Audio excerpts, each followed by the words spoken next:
Well, hello, welcome to episode 91 of The Media Beat with Maureen and Claire, which is a podcast about media, and it has a very strong beat, and Maureen and Claire are our resident experts who I hope you know so well. And regular listeners will know that usually Maureen has a fabulous backdrop behind her, which is, I think, one of her many houses, but she's in a different place today, Maureen. I believe you're, it's also wonderful, but I believe you're making use of the facilities of another house. That is true. That is true, and it's very kindly giving me some heat because unfortunately we've lost all heat and lighting in the property down the road in Kent. So I'm sitting here with two cherubs that are my little guardians above my head, if you can see them or not. But I want to say thank you so much for the kind folk, or folks, I should say, that let me borrow their room for the hour and a half. Well, we were just speculating as to whether you'd actually broken into someone's house like Goldilocks, and instead of tasting porridge, you'd fuck up. But it's there is a bed. Everything's possible. It's a very mummy style bed. And there is a bear. Yeah, I think there is. Let's not. Oh, we're going to show it earlier. We might feature later. And the bed looks like it's not too big and not too small. Yes. Let's crack on, I guess, in a packed show tonight. Lots of news. We didn't have any news last time, so we have got lots of news today. Lots of Podmojis. We're going to talk about Matt Brittin at the BBC, the Oscars, of course. UFC fighters doing something very exciting. Netflix features, LiveNation features, all three media feature in what we have today. But what we have first is something I'm really looking forward to, and that is a deep dive, of course. It's a Claire deep dive. Well, Claire will start on this deep dive today, and the subject is the history of the talk show. I think you've got to have been living under a rock on Mars not to have been affected by some talk shows along the line. And the history of talk shows is extremely interesting from, I suppose, we're going to touch the US and the UK, maybe even other places, Ireland, France, who knows? You can never tell with Claire because she takes you up and down and round in her deep dives, one of the great things about them. So Claire, without further ado, could you, I guess you're going to talk about the history, economic model, etc. But anyway, I'll leave it to you. Claire, talk shows. Talk shows. Listen, I started on this because if you live in the UK, you know that we have got a new late night talk show. Claudia Winkleman has just launched her new talk show, and it got a lot of press. It got very good ratings. We'll talk about those. And it got me thinking, how did this whole talk show thing start, and where is it going? And I have been down a pretty big rabbit hole, so I'm going to give you a lot of information in a very short amount of time, and we'll see where we get to. And I know Maureen has some points that she wants to make too. All right, the talk show was invented in America by a guy called Steve Allen, who was the first host of The Tonight Show and the founder of The Tonight Show. That was 1954, and he very much invented all of the beats of the US late night talk show, which is in this specific case, it means a desk and sofa. We've all seen somebody's behind a desk, the guest is on the sofa, the house band, the opening monologue, and of course the celebrity guest. Then we had Johnny Carson. Johnny Carson took over the Tonight Show, and he was the host of it for 30 years. And when he did his final show in 1992, he drew 50 million viewers. And I mean, nobody does this anymore except some sports events, and even sports events really, really struggle. So at the time you have to think of it as a sort of monoculture. If you weren't on Carson, you didn't actually exist in the cultural conversation in the US. This was the place. After Carlson, there was a very long split time where there were two big ones, Jay Leno and David Letterman. And you were either a Leno person or you were a Letterman person, or maybe you watched both. And then now we have five, essentially, in the US, which are Jimmy Fallon, Jimmy Kimmel, Stephen Colbert, Seth Meyers, and SNL, which could be qualified as a talk show, although it's a slightly different one. So we've got further fragmentations, and of course the audience has also gone down. But this model has exported quite well, but Europe, and I've looked mostly at Europe. Asia is another thing I'd love if some of our viewers could and listeners could tell us what's going on in Asia. The UK has gone into a slightly different direction. The Salon sofa. You don't really have desks in the UK. You have a number of sofas. Parkinson was, the sofa instigator, and Graham Norton is on the sofa as well. And then in Germany, you have Wetten Das, which has variety stunts. The Germans do love the variety stunts on all of their shows. In France, they tried a few US style talk shows. They really didn't work very well, even with some with very big stars. France tends to favor the sort of panel kind of look.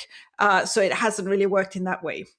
But then it got me thinking, we talk about talk shows. When we talk about talk shows, we tend to talk about the late night talk show. But of course, in the US and in the UK, and indeed in Europe, there is also the daytime talk show. And the difference between the late night talk show and the daytime talk show is quite interesting when you start looking into it, which obviously I have done. First of all, they're all women during the daytime. So, the Ellen, Oprah were the sort of cult ones in the US, and now it's Kelly Clarkson who dominates that segment. In the UK, we have Loose Women. In France, there is a show called Les Maternelles, which has been around for I think decades at this stage. And it's either one woman or it's a group of women, and it's a completely different vibe. And it got me really thinking about the difference between these two genres and where we were going with this. Well, interestingly, traditionally, of course, the daytime talk show was lower value. It's much, much cheaper to present. And it attracted, audiences that were considered slightly less attractive to advertisers, women, housewives, kids back from school, etc. Whereas late night talk shows were very much affluent, urban, male, sort of people you could sell cars to, essentially. So advertisers would naturally prefer that. However, the economics of this whole thing are changing quite fast, and where, obviously, let's say Kelly Clarkson might get a CPM of $15 or $25 to a late night $30 or $50.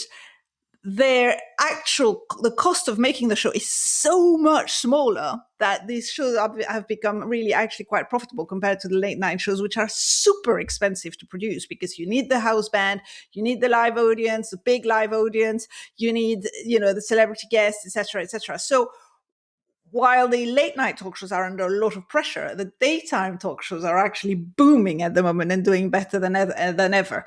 Now, of course, the late night talk shows have taken a slightly different turn, which is that they've become viral phenomenon. So people watch them on YouTube. They watch the best of, they watch the clips, and they are making huge amounts of money off YouTube.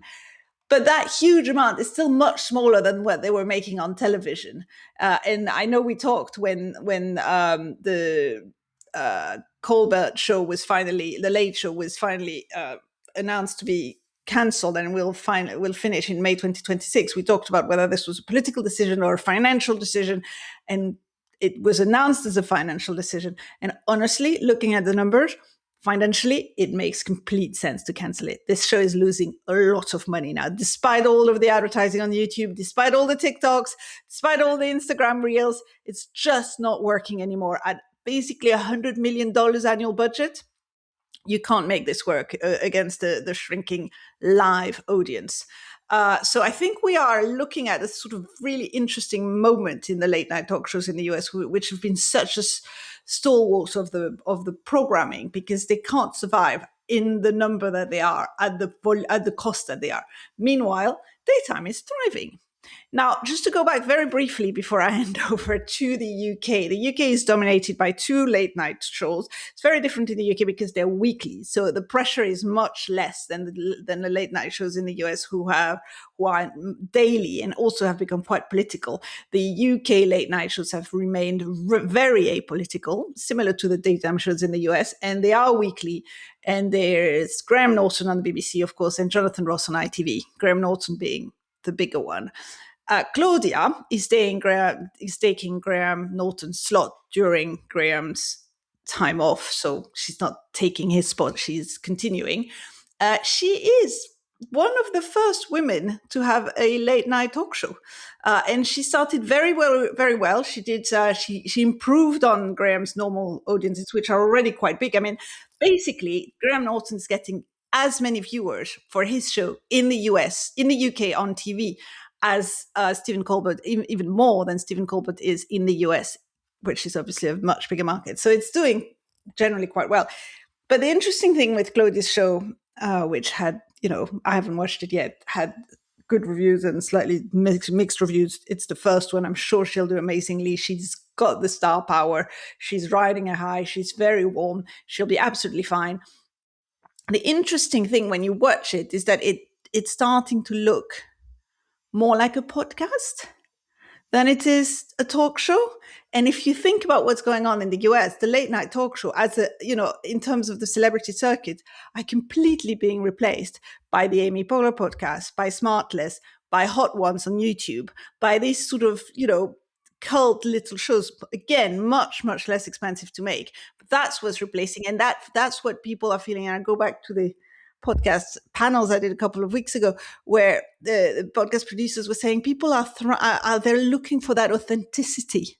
They want to see celebrities in an environment that feels much more natural and less scripted and less like a promo and more. So, whether you give them hot wings to eat or take them to a chicken shop or any of this, they're trying to get to the real person.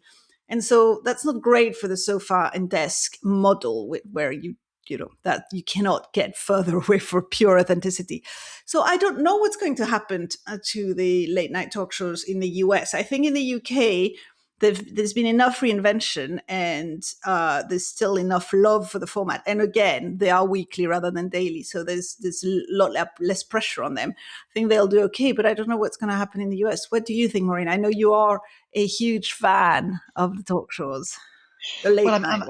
The late night ones, yeah. So I was rather mourning the Stephen Colbert show coming off air, but then I was also feeling saturated because I would watch Stephen Colbert, I then flick to Seth Meyers, and then I go to Jimmy Kimmel, and I'd have whichever order it's just too much. It goes my fancy. It was just too much, and the repetitive kind of approach, because they're sort of quite liberal, they're anti-government, or certainly this Republican administration. So it felt the same. It was kind of like really quite heavy going, and a little so what? Where's the opinion, or what is the fun? And so it's really interesting when you talk about sort of Claudia coming. I mean, she clearly arrives with an excellently long lineage, and I actually didn't think about that. She is the first female to take that, prime time or equivalent to prime time evening slot. So, but I think you've hit the nail on the head. She brings some sort of star power and this sort of, let's call it sort of Middle England, older demographics, but also a younger audience from the street. A younger audience as well, and a broader audience from the traitors. And she's just trusted. So I think there's something really interesting. And so I hadn't thought about that podcast environment. So she does bring what I think is that sort of parasocial relationship. So it's really interesting. And I think maybe that's the talk show. That's the new format. And that's what the format needs. It's some sort of reinvention. So I'm intrigued, but I'm not going to say that the talk shows are dying or will die in the US. That they can't for my sake. But there will be a consolidation. There will be consolidation. And so Colbert comes off air, we know, this year. Fallon limited in its audience. Seth Meyers, I don't know, he might then go down the track of a more comedian sort of lineage. Jimmy Kimmel, I think he's only got one more year that was tagged onto his contract. So this is now going to be seen on an annual basis rather than that kind of expected 2-3 auto renew or renewal of the contract. So even though there's a political backdrop, which gives him a bit of a, Jimmy Kimmel that is, a stay of execution, I think people will be really looking very closely at the numbers, and they will run the slide rule over the financials. And as you just pointed out, I think this is the case. What I wanted to put to you, Claire, was, are these events the sort of Saturday night event, or they will become like the broadcast event equivalent, or will they become just a factory that enables you to clip for the YouTube or social media environment. And you've probably answered the question, and it probably is a no. But I was just thinking that in the past and for the last 30, 40 years, that's what's happened, hasn't it? There've been memorable moments like Parkinson's interview of Muhammad Ali probably is known and been seen by so many people. Similarly, Tom Cruise jumping up and down on the sofa, declaring his love. So I don't know. What do you think? Talk show, but a very good one. Yeah. But a daytime talk show. And the amount of money that is still earmarked for these shows is still, almost $500 million a year in advertising. So I don't know. Is it? Will it become a factory for clips, or will it stand up on its own as a new format, which, by your analysis, sounds like it's a podcast format? A podcast-like format. I think both. I think absolutely both. I think what we're seeing is podcasts are being developed, written, and produced in a way that makes it very easy to extract clips. We do clips now, don't we? We do. But a lot of other people, they will edit the podcast in a way that makes it very easy to promote through clips. That's the case for all of the talk shows. The money is still in linear. And not the money and the prestige, and the BBC doesn't have advertising, so it's a slightly different proposition for them. But they still need to demonstrate that they are actually fulfilling a public service and that they are actually bringing people to television. So for them, having had 3 million people watch Claudia on Friday night was an extremely important benchmark, and they will be very, very happy with that result. I think we know that young and old people watch long form. They can watch the clips, and they have no problem with long form if it's the right model. I'm going to give you another data point. Actually, there's an outlier in the US, and it's the Gutfeld show on Fox. I don't know if you've ever heard of it, but he's doing his late night show as a strip on Fox. He's growing 30% a year, and what he is anti-establishment, partisan. It's a Fox show. It's exactly the opposite of the Colberts, etc. But it just means there is space for a slightly different take on the late night show. I think what we've got in the US is, as you said yourself, it's a crowded market in the context of falling audiences anyway. Doesn't mean the format is dead. It means it does need reinvention. And I think what they've done, and it's the Graham Norton production company that's producing Claudia, interestingly. I think what they've, and the Graham Norton's actually quite popular in the US as well, through the clips mostly. It's a very, very well produced show. And they've brought that production expertise over to Claudia's show. So I think they've learned the lessons. They've looked at what worked. They have looked at that podcast vibe, and we talked about it last week. There isn't a one size fits all on podcast anyway, but what there is, as you say, that sort of slightly parasocial relationship, that closeness, that authenticity, and which is very much part of Claudia's brand anyway. So I think that works very, very much in her favor. So yes, that's what I would say to you. It's such a skill, isn't it, being a talk show host? It's like being the host of a podcast in many ways. It requires so many bits of talent and so much skill. You have to be eloquent. You have to be lovable. You have to be very forgiving as well. You also have to be very giving in the terms of giving everybody their time on air. Actually, serious point. Graham Norton and Claudia, they're very sort of both very likable and both very generous. In fact, they're both funny people in their own right, but they're not afraid to give the spotlight to the actress promoting their film, or the comedian, or whatever. And I think it must be incredibly difficult. The talk show, long may it live. What a wonderful deep dive that was, both of you. Thank you so much. That was really interesting. Fun fact: I was just doing some Wikipediaing, and Jay Leno has done more editions than your man, the Carson, Johnny Carson. Really? That's interesting. Wow. More editions, Jay Leno, in 2 stints. And that's true. He came back. Yeah, he came back after Conan. They didn't like Conan, who's wonderful as well. And Jimmy Fallon has done about half the number as well already. So they obviously do. But it's a volume game over there in the US. If you think about 5 days a week, that's enormous. That's a lot of work as well for these guys. Incredible amount of work. Yeah. Brilliant deep dive. We must move on. Time waits for no man nor woman neither. And of course, what happens now after a gap of one episode, we have to go now to a packed news bag with In the News. So back in her raincoat in the bright summer sun, Maureen has stepped out of the cherub bedroom and is now at Banijay Towers to tell us all about the merger, the Banijay All3 Media merger. Maureen has that story. I do indeed have that story. And let me just go through the numbers first, and then a couple of comments. Right. So numbers first. Right. So Banijay will likely close the deal with All3 Media, subject to regulatory observation. That's a keyword, observation, because I actually do think this will go through. I don't think there'll be any issues.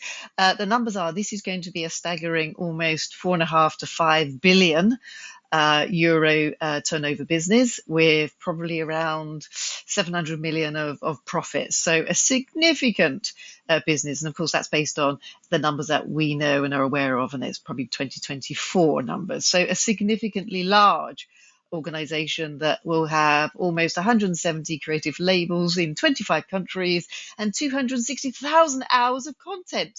This is enormous. It's enormous. So it's going to be a joint venture. And I think we mentioned this on our last podcast, but they've decided, the management team, with Marco Bassetti being the group CEO and Jane Turton, who is the current CEO of All3 Media, she will step into the role of deputy CEO.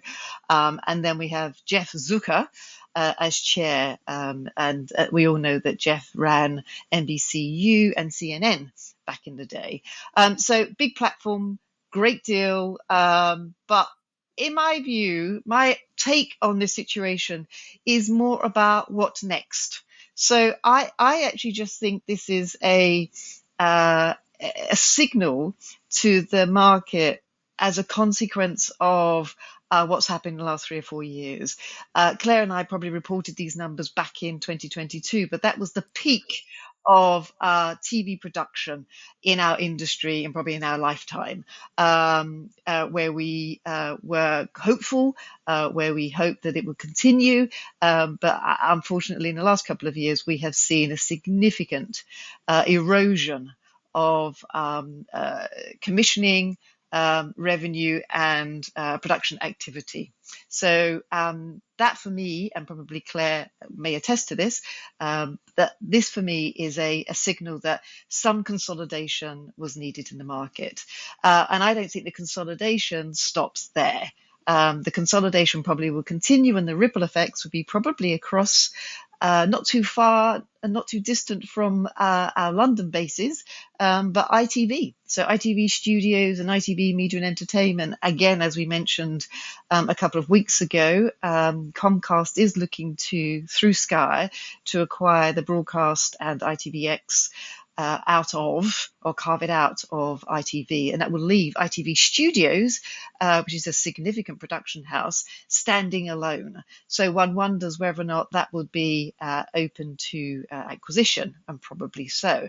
But also not too far and distant from that particular set of offices, down across into Stephen Street, where Claire and I used to reside, RTL announced its results last week, and sadly, they were showing a significant drop, comparatively speaking, in the Fremantle franchise. So this all speaks to something needs to be done in the sector. The competition is fierce. The buyers of TV and film are few, and their negotiations are fierce, and the competition really is suggesting that scale in the TV production environment probably needs to happen, and happen very quickly. So for me, it's really interesting. It's not a surprise to me that Banijay and All3 Media are merging. It's not a surprise that this will trigger more activity in the sector, because I think the sector needs that. It's going to be tricky for a lot of independent production houses that do rely on these super independent companies. And now we're in an environment where everyone is trying to sort of get the right type of content onto these streaming platforms as well. And we're entering that kind of clipping environment. So that will also change the type of productions that will be commissioned. But Claire, what was your reaction to this set of affairs that we're experiencing now around the production sector?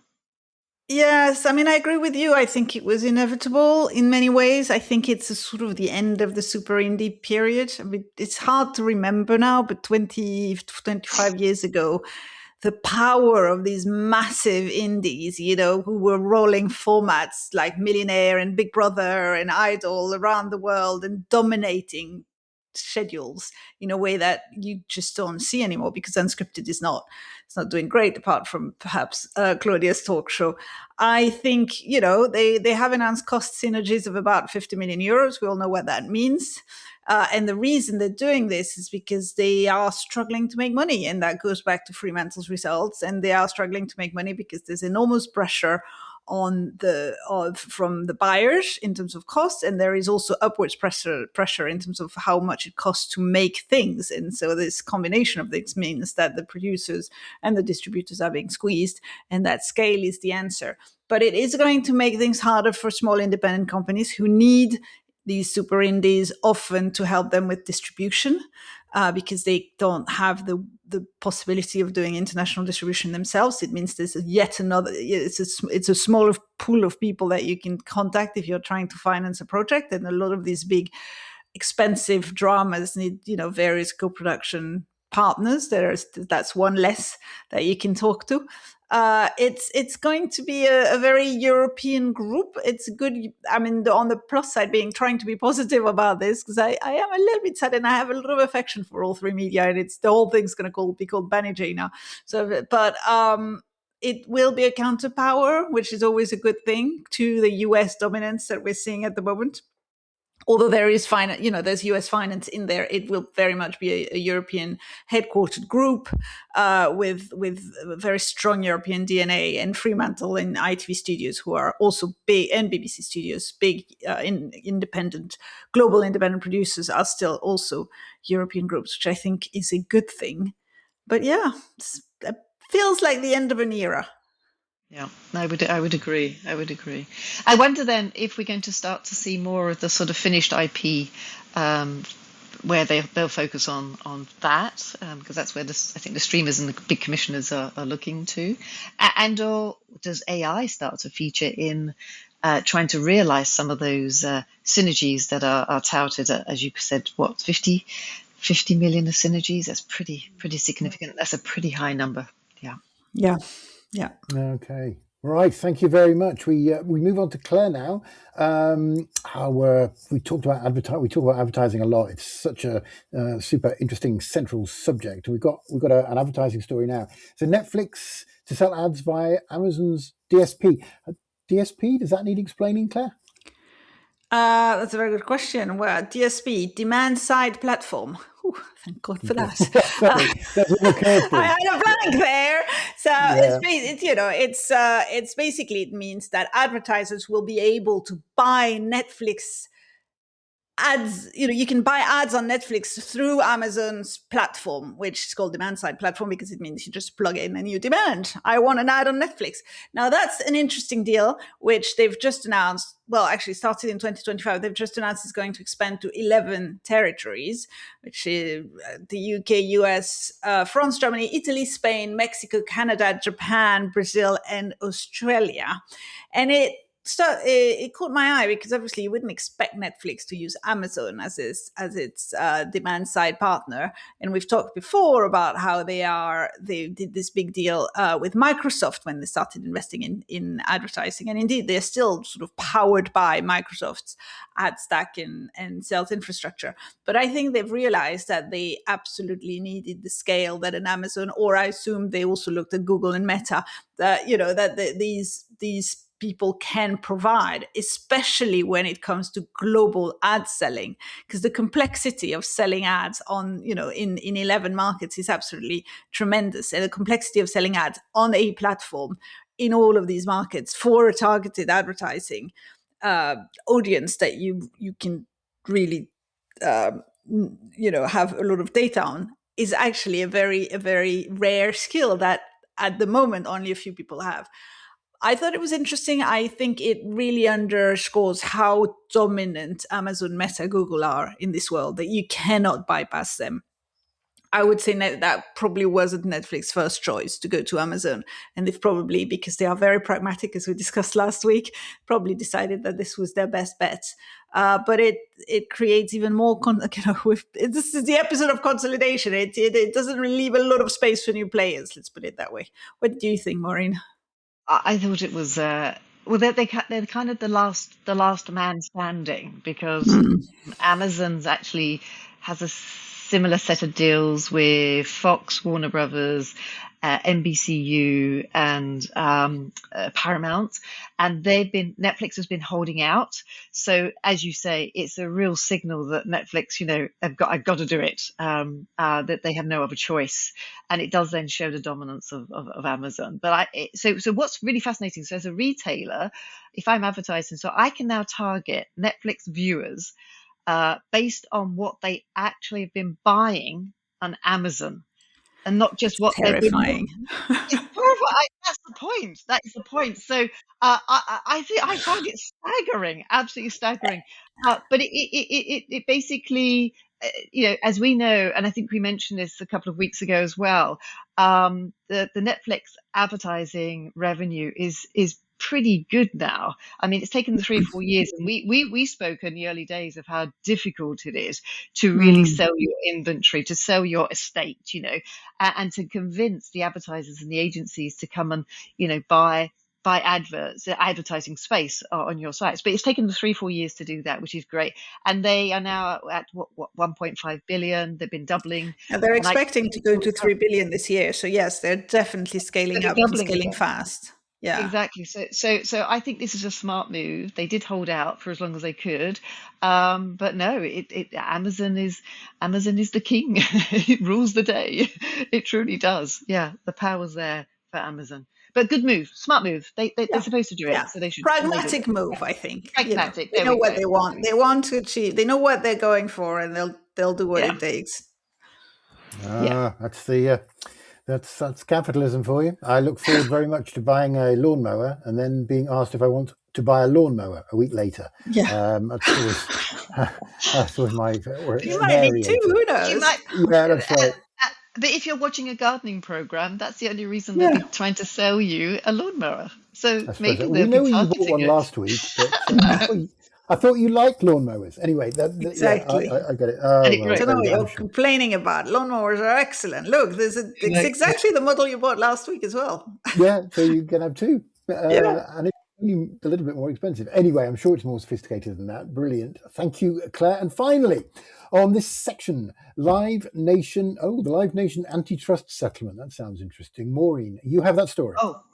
Yes, indeed. So the original case, and we probably commented on this some time ago, was in the prior administration in the US. So that was under Biden, and they went right to the heart of the business model that is LiveNation. So basically, the allegation was, LiveNation, you are being unlawful, you're being anti-competitive, you are being monopolistic. Okay, and you're controlling. And this is all about ticket prices for gigs. Exactly. And we'll talk about it. This is Ticketmaster and price gouging, etc. Yeah. Exactly, and of course Claire is passionate about this topic because one of her predictions was it last year or the year before, I can't remember now, where she dramatically got it right or wrong, I can't recall now, but nonetheless she was passionate about her prediction. I can't remember, what was it the Oasis concert or something like that? Okay, we're just moving on now. We're moving on from Oasis. I remember that. Yes, okay. That was one of her predictions, I think. So effectively, they were being asked to. They're basically saying you're anti-competitive because you not only have you got the venues, you've also got ticketing, and they're basically squeezing out some of the smaller players. That is known as being anti-competitive. All right, but this was so they filed this in 2024, so it's almost 2 years ago, and lo and behold, actually maybe even a bit longer than that. Lo and behold. They have settled out of court, even though there have been some big issues from companies like, or people complaining, rightly or wrongly so, from SeatGeek or StubHub to say, this is unfair. Ticketmaster should be spun out of LiveNation because we are squeezed, but that is not the case. And so there's been a settlement to the tune of about 280 million, I think, for certain states that have signed on to this. That's my understanding. But they've settled, and everyone is really pretty surprised by this, and that why there isn't that fight. And I think that I've got something here which is really interesting, that one of the senior antitrust officials said, or former antitrust official said, you really couldn't send a clearer message that antitrust in the USA is dead at the federal level than setting this particular case. So it really is pretty significant, and a failure of the justice system. That is what this particular, I think, Independent Venue Association said as well. So yeah, I think people were very surprised by the settlement. LiveNation was quite damaged by all this. There were a lot of things leaked and published, in Discovery, executives talking about how fun it was to raise prices at the last minute and all sorts of, very negative things. They did, they have settled, and there are things that they have to do. They have to divest a bunch of amphitheaters. There's some caps and conditions, but essentially it is a fairly soft settlement. Surprisingly soft settlement, and from the federal government, as you mentioned. And what's happening now is that a lot of states are saying they're going to sue directly. So in particular, New York and California are going to continue litigation on their own because they're so unhappy with that settlement. So I think it's interesting. I suspect, I don't know what caused the settlement and what happened, or, if money exchanged hands, I don't want to know. But I also think that live shows are such a huge engine now for the global music and sports ecosystem that there's also a real motivation, I'm sure, at federal level to keep it going, to not hamper it, because it's clearly something that is benefiting the country as a whole, and certainly the economy. So they have traded, accepting very, very strong vertical integration, LiveNation and Ticketmaster, against the value of having a very strong player who allows this ecosystem to flourish. But I don't know. It will be interesting to see whether the EU and the UK feel pressured to revisit their competition rules and whether that's going to have a slightly different angle. But yes, it was a surprising settlement. Okay, thank you. Nicely done. And that concludes this section, which means that was the end of In the News. Okay, so we have packed a lot in, but we're okay on time. Running a little bit late. We probably need to not crash through these, but let's go to Lick. No, we should put it that way. It's the Podmojis. We're going to start with Matt Brittin. I think he's the Google guy, right? The Google big cheese. Yeah, he's the Google guy. But he's at the BBC. Let's start with Maureen. He's the Grand Legume or Grand Fromage? He's the big cheese. The Grand Fromage. Isn't legume a vegetable? The big vegetable. Yes, but I sometimes think that you can say the big vegetable as well. Grand Fromage. That's no reflection on Mr. Brittin, I don't suppose. Not at all. No. On the contrary, sort of Matt Brittin. Actually, he studied here. He studied in Cambridge, and he was a famous rower as well. But he's been at the forefront of Google's European business for over a decade now. Probably one of the most senior advertising technology executives outside of the US. I mean, pretty prominent guy. And he's decided to accept the invitation to join the BBC's board. And I think this is a critical moment for the BBC. As we know, and this throw out a stat, iPlayer now gets 500 million requests a month. The BBC is obviously competing with the likes of Netflix and YouTube and TikTok for attention. And the younger audiences are straying away from the BBC. So I think that he can bring something highly valuable to the board, give them some direction and help them when they start to figure out how they can compete on their own. Without the support of maybe the license fee, but who knows, in the next decade or two. So great choice. Love the fact that Matt has gone across. I think it's a challenging environment, but I think he's going to do brilliantly, and I think he's a great guy. And despite the fact that you have, yes, there we go. Yeah. In your own house, and you can create magic with. Yeah. All I've got is a paperclip, which is extraordinarily large. Let's put this paperclip in the documents, and I know in 10 years' time we can take that paperclip off and say what a great job he did. So it's a bit more than joining the board. He's being approached to be the new director general because Tim Davie is resigning, and he's sort of. I mean, it's sources say that the deal is essentially done. So I've got two things to tell you. First of all, he wasn't just a rower; he was a member of the British Olympic rowing team in 1988. So he was a pretty good rower. I said he was good. I said he was good. Yeah, yes. He did say he was good. But also, the talk is that he would replace Tim Davie, and it's been interesting because the noise in the industry is extremely positive. So it seems like it's the hardest job in the world. And as somebody told me, it's also, it's very hard to get you need to get somebody that doesn't mind not being paid very much and work and for a very, very, very difficult job, because obviously it's BBC salaries. It's going to be nothing like working for a US tech company. But I think he is seen as a very strong pair of hands. He's seen as somebody who really understands tech, as did Tim Davie, who really invested in technology for the BBC.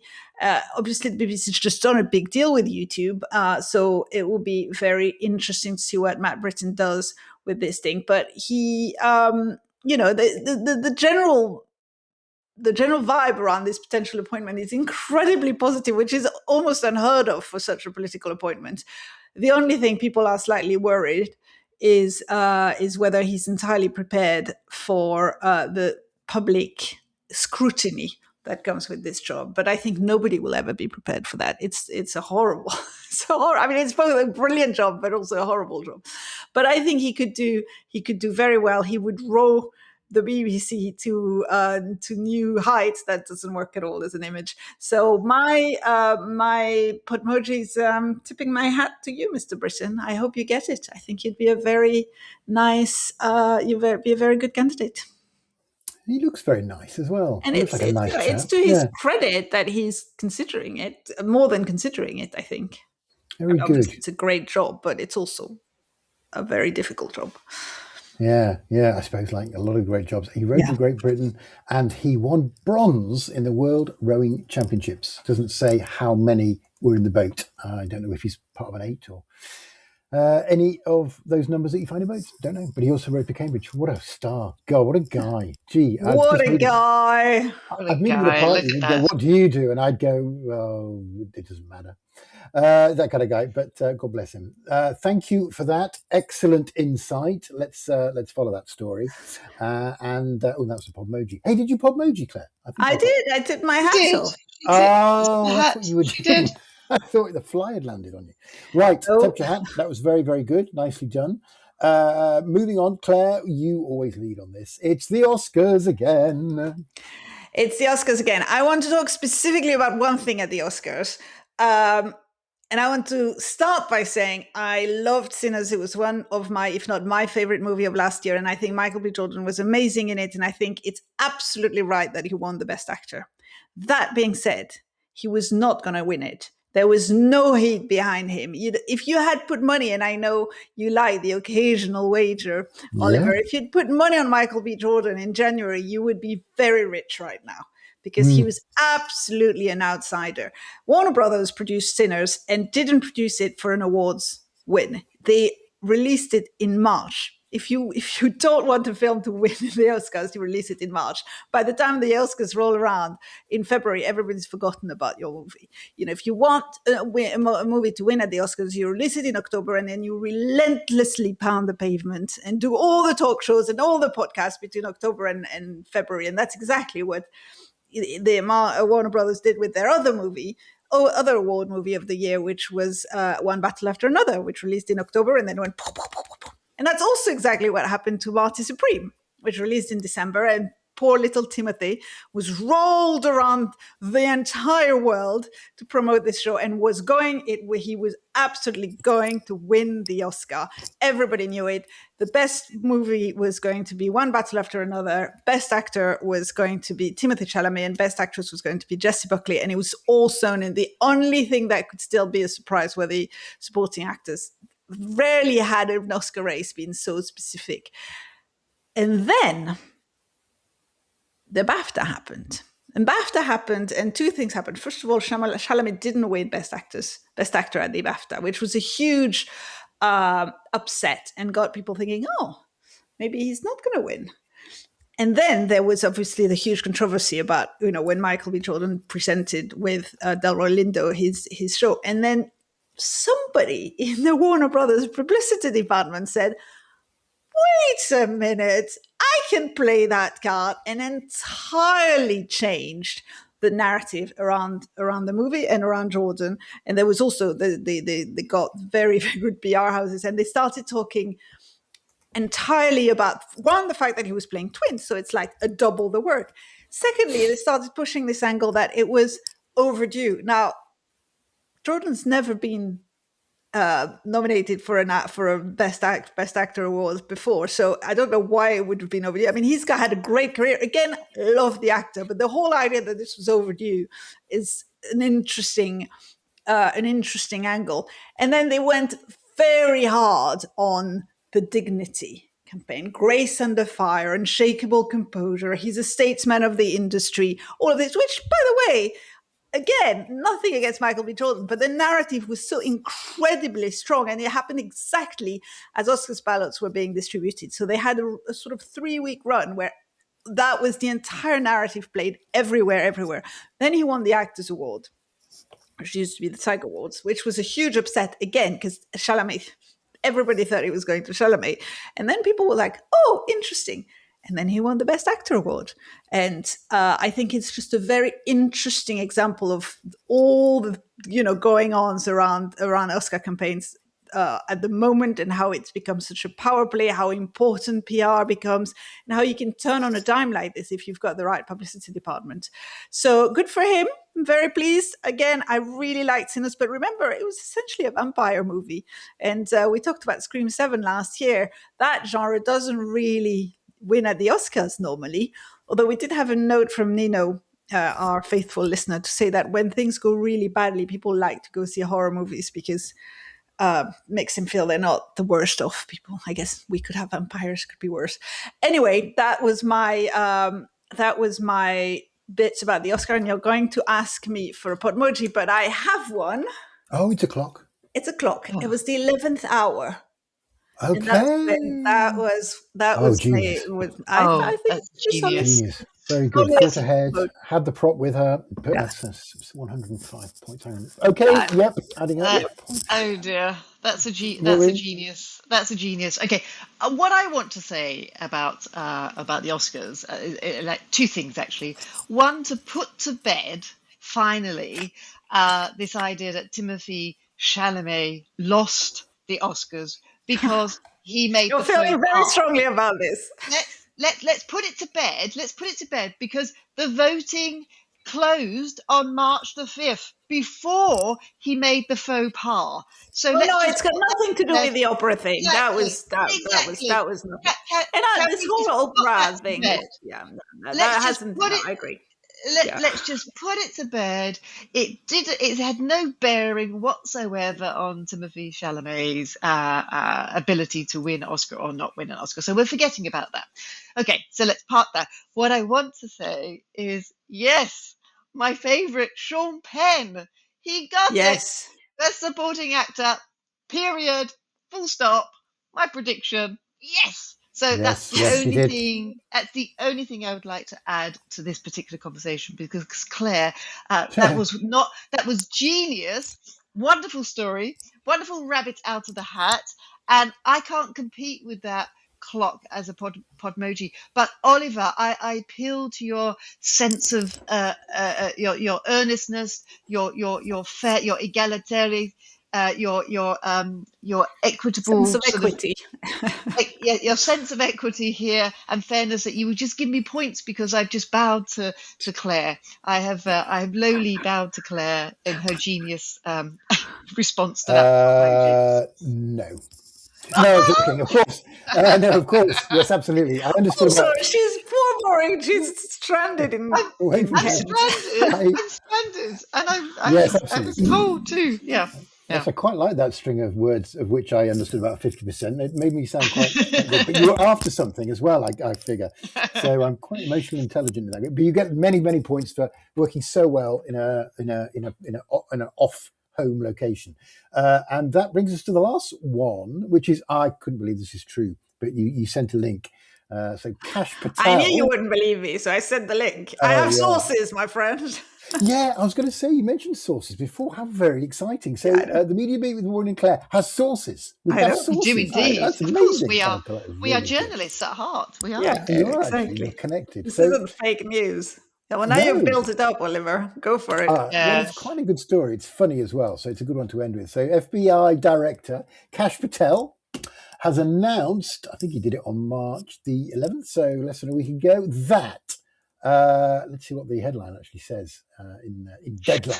Cash Patel confirms UFC fighters, and they're the ones that basically fight with no rules except kneeing people in the juicy bits, will train FBI agents this week, calling it an historic opportunity. So assuming that means that FBI agents will grow mullets and have sort of beefs with other FBI agents, or maybe agents from other countries, and shout into the microphone with their veins popping on their necks as to how they're going to beat I don't know, presumably the Iranian equivalent or whatever it is. Is this true? It's Claire and Podmojis that. I'm going to complete the quote. This is a tremendous opportunity for our FBI agents to learn and train with some of the greatest athletes on earth. Helping the world's premier law enforcement agency be even better prepared to protect the American people. Yep. So this is happen. This will take place at the FBI Special Agent Academy in Quantico. And at the moment, it's only for 2 days, March 15 and 16. So I don't know exactly whether it's a full program or just a couple of fun days. But I will say, and this is obviously completely unrelated, that the UFC CEO, Dana White, is a longtime supporter of President Trump. And he has announced, amongst other collaboration elements, a UFC fight at the White House on Trump's birthday. So this is very exciting. I don't really know what sort of Podmoji to show, but I'm going to go with the fighting, I guess, the fists. Yeah. That's all I can really. That was very UFC, I must say. Maybe more Mad March hair.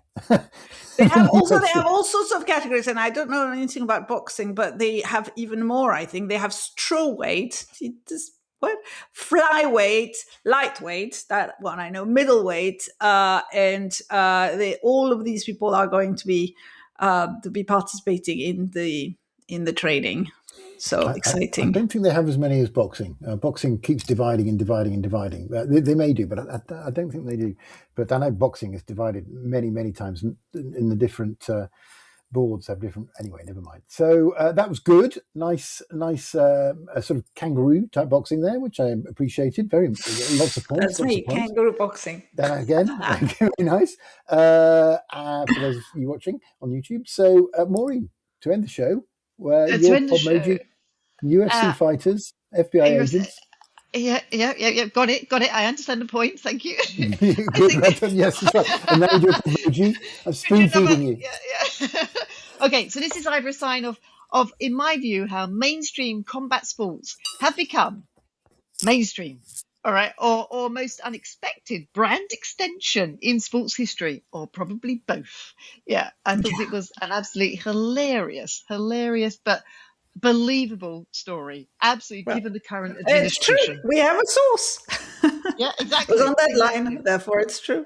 Exactly. Yes. So I'm probably a little bit like Claire, a bit of, was it uppercut? Oh, that's a nice hook. It's lovely right. The one under, very good. So you both have the same points for that, obviously. Okay, so fine. That was good Very though. good point. Nice moving as well. As like good footwork, I think they say in the fighting game.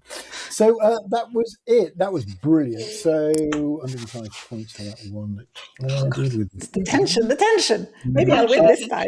Bonus for Maureen, which means that Maureen and Claire draw this week with 107 points. Attention. I told you 107 points. He's a fair judge. He's a fair judge. I think that was Very fair. fair judge. I think you did both very well. Very well. Oh, this but week. Claire's clock.